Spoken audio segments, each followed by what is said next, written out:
Hoje nós vamos ver sobre a modelagem em análise de regressão.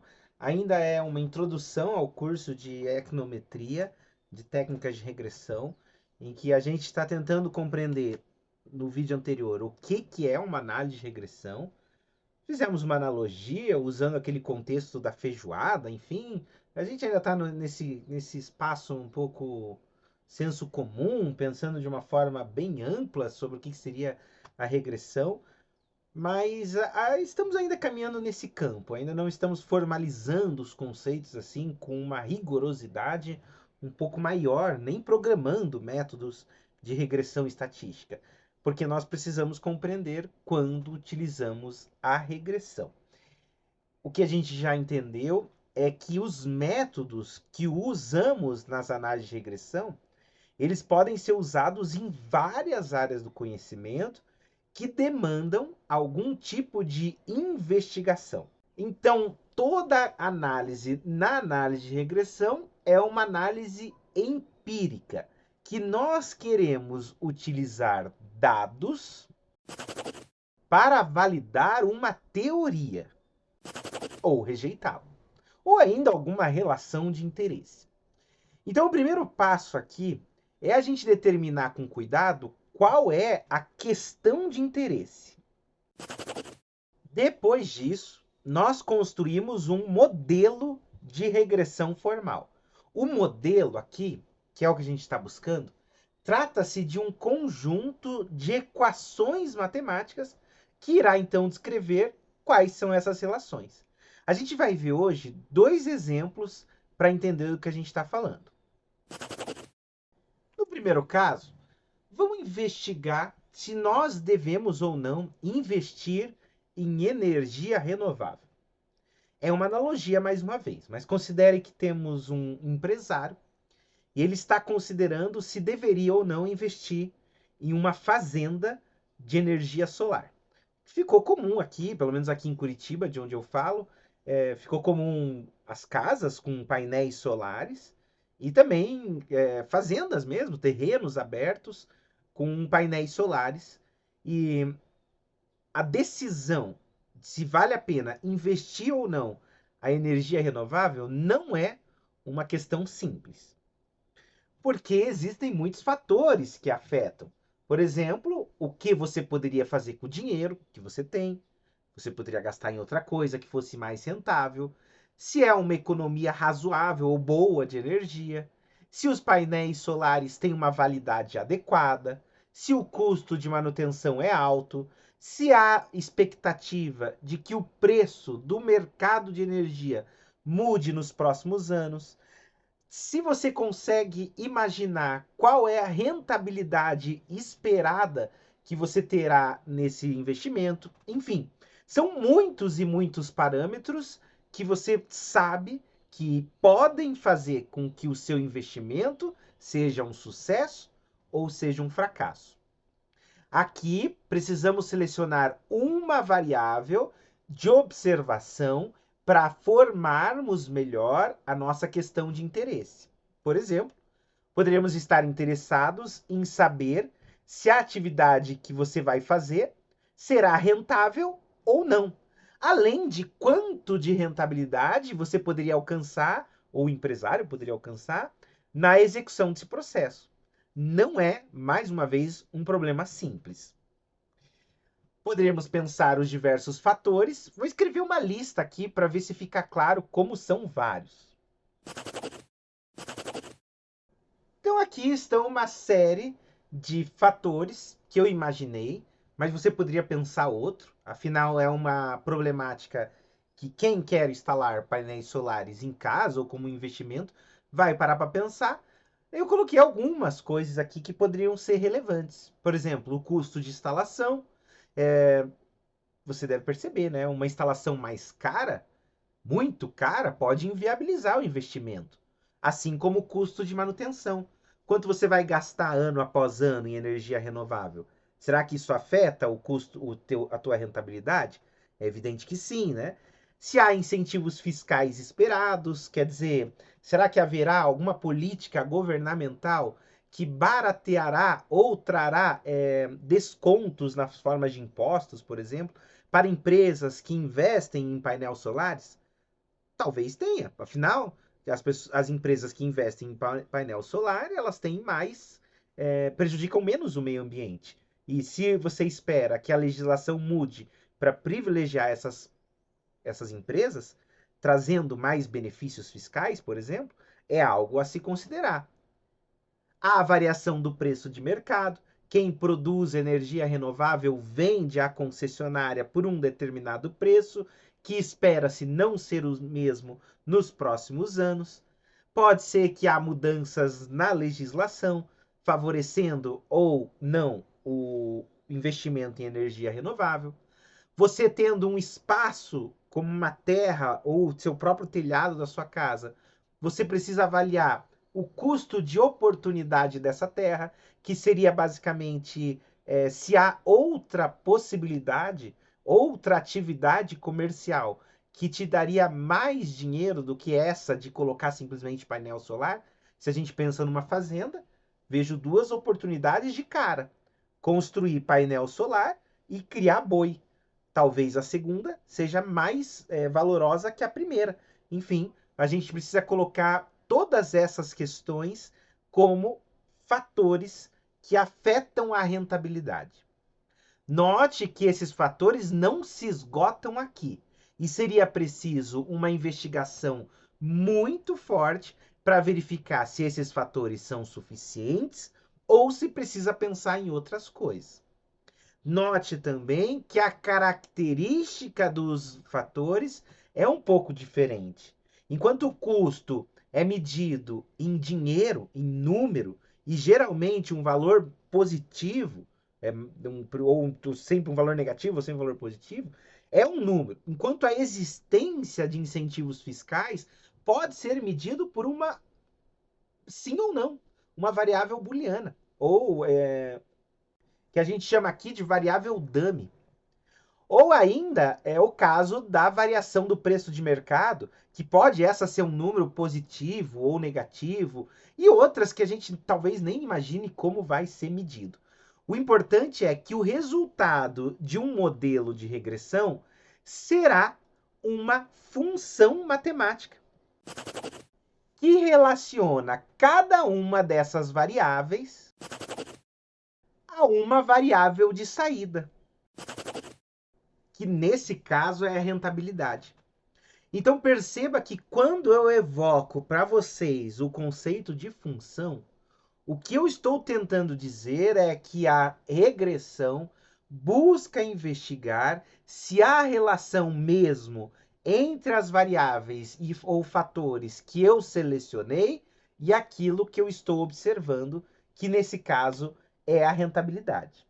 Nesse exemplo que utilizamos, todas essas variáveis foram deduzidas de forma intuitiva. Você poderia pensar outra. Foram baseadas no senso comum. Porque eu gostaria de reforçar que se trata, antes de tudo, de um processo investigativo. Em alguns casos, é o caso das análises econômicas, da área de física, enfim, de áreas que possuem relações próprias que descrevem certo fenômeno.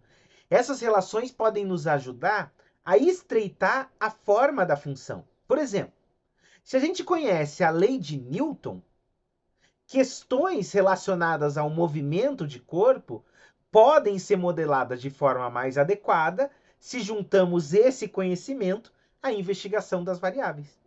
Vamos ver um segundo exemplo para ver se a gente tira mais alguma coisa daqui? Nesse segundo exemplo, eu quero analisar sobre o preço hora ou salário de um serviço de consultoria em gestão.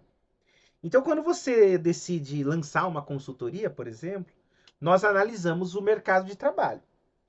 E pode ser que uma empresa, contratante ou ofertante, esteja interessado em investigar por que ou quais são os fatores que fazem com que certos profissionais cobrem mais do que outros.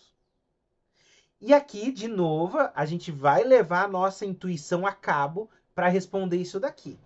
Porque a nossa intuição, antes de tudo, nos mostra que existem fatores como educação, a certificação profissional, uma pessoa pode ser mais qualificada do que outra, a experiência, uma delas pode ter mais tempo de trabalho do que outra.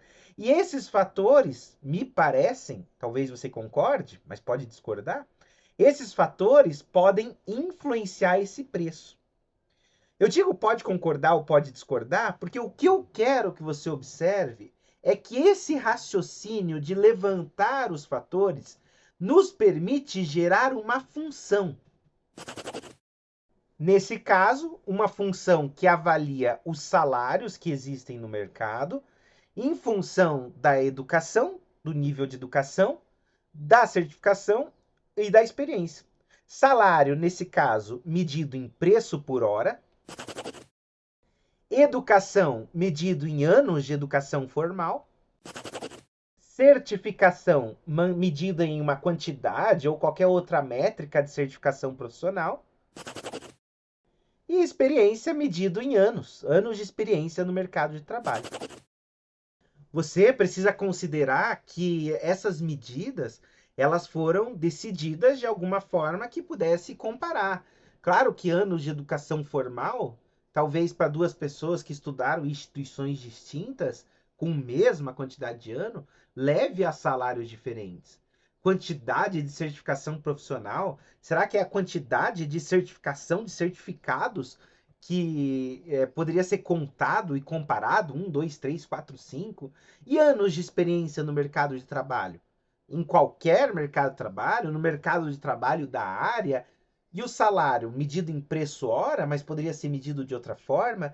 Todas essas questões, elas precisam ser respondidas à medida que você vai fazendo a pesquisa e compreendendo o que você pode utilizar para minimizar a variabilidade. Afinal, se os anos de educação formal são relevantes, mas quando as instituições mudam, a grande diferenciação, seria interessante incluir uma variável que também apontasse a instituição de estudo dessa pessoa. Mas, enfim, nesse texto, nessa fala introdutória, eu só quero que você perceba que há variáveis e há uma relação dessas variáveis com aquilo que você quer observar. Se o salário muda, estou imaginando que muda porque há pessoas que têm mais ou menos educação, mais ou menos certificação, mais ou menos anos de experiência. Se você imagina que há outros fatores, como por exemplo, a região da pessoa ou o período do ano de execução dessa atividade, você precisa colocar no seu modelo variáveis que irão capturar a essência disso que a gente está falando. Agora, vamos pensar um pouco mais à frente.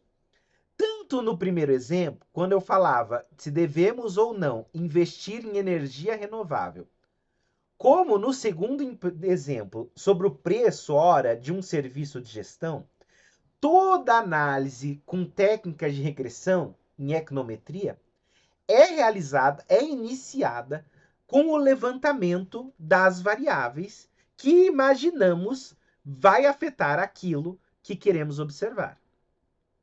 Tem uma série de dificuldades quando a gente está nesse começo. Uma delas, posso ir para tantos lados, mas vamos pensar numa delas. Por exemplo, sabendo que há uma função, qual a forma dessa função?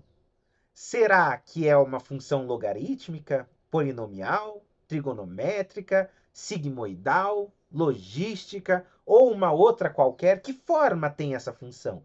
Isso precisa ser especificado antes de avançar na análise.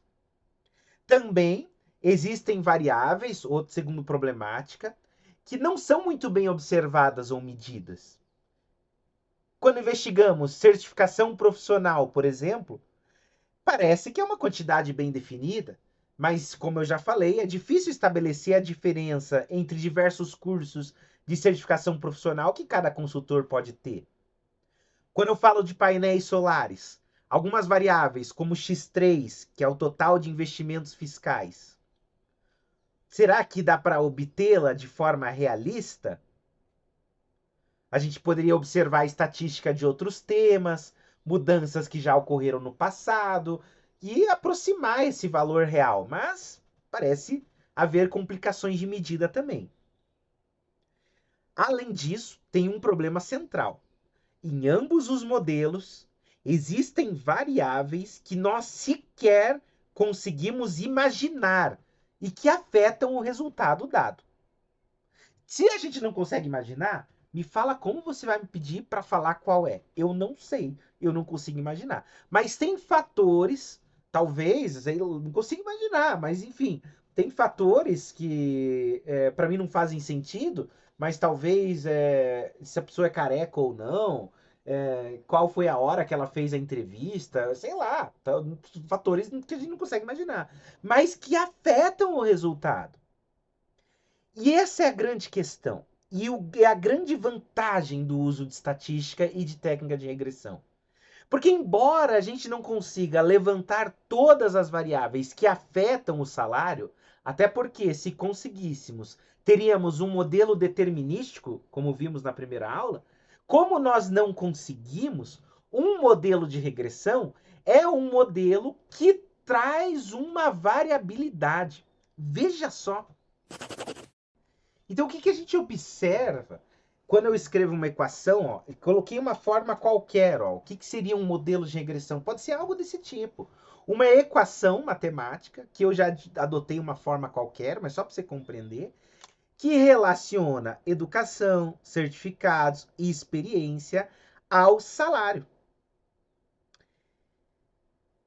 Aqui já citei a forma não interfere, né? E quem conhece a forma geralmente são os especialistas da área. Já falei sobre isso. O que eu vejo nessa equação também, que eu escrevi uma equação qualquer? Independente do que vem antes, tem um termo aqui que merece a nossa atenção, que é esse mi, que ele é chamado termo de erro, ou ainda termo de perturbação. A proposta de incluir um termo de erro é que, como nós não conseguimos investigar todas as variáveis, nós criamos uma variável em que nele estão contidos, mesmo que indiretamente, todas as variáveis que não foram consideradas no modelo. Nessa equação de salário, a gente poderia, como eu já citei, escolher a região do país, escolher o gênero do consultor, o ramo da empresa. Enfim, essas variáveis que ficaram de fora, elas formam o termo de erro, também chamado termo de perturbação estocástica. Aqui o que a gente precisa perceber é que nós nunca conseguimos, num modelo real, eliminar o valor de mi do termo de erro do modelo. O nosso objetivo aqui, na maior parte dos casos, mas também nem sempre, é minimizá-lo. A gente vai falar muito sobre isso nesse curso. O que esse termo de erro está nos apontando? Outras coisas que nós vemos aqui são chamados de parâmetros. Os parâmetros serão a nossa... o termo é redundante, né? Parametrizam, né? Mas enfim, os parâmetros do modelo, ele nos informa qual será a relação, nesse caso aqui do exemplo, entre salário e os fatores usados para identificá-los. Se educação é de fato um fator significativo, se altera o salário, o nível de certificação, o nível de experiência, enfim. Esses parâmetros eles vão me dizer qual é a força desses fatores no modelo de salário, se de fato o salário é afetado ou não. Nós iremos determinar uma equação de salário a partir de modelos ou outras equações de regressão, e aí o resultado precisa passar por hipóteses para analisar esses parâmetros que são desconhecidos. Afinal, quando você decide especificar um modelo para determinar se o salário está relacionado aos anos de educação, de experiência, assim por diante, você precisa questionar se essas afirmações são verdadeiras. Então, se você chegar que o beta 1 é zero, nesse caso, e que o beta 1 é um multiplicador de EDUC, nós vamos ver que os anos de educação formal não servem para nada. Se não for zero, serve para alguma coisa, para aumentar ou diminuir o seu salário. Então, isso vem daqui. Todas as análises de regressão que nós faremos, a gente fará coleta de dados estipulação do modelo de regressão, teste de hipótese para os parâmetros, pros parâmetros da regressão e outras análises que vieram à tona. Mas antes disso, nós precisamos entender algumas estruturas de dados que costumam aparecer nessa área. Mas isso vai ficar lá para o próximo vídeo. Eu espero que você esteja gostando. Eu sempre peço para você se inscrever no canal, porque eu faço isso de boa vontade e para, quem sabe um dia ficar famoso com aula no YouTube, mas enfim, curta, né? Compartilha essas coisas aí, mas principalmente segue e faz um comentário, fala, cheguei até o final do vídeo, muito obrigado, professor, qualquer coisa do tipo, se apresenta, fala quem você é, enfim, eu vou responder todos os comentários, tá? Gente, um abraço, a gente se vê lá na terceira aula, em que a gente vai falar sobre estrutura de dados.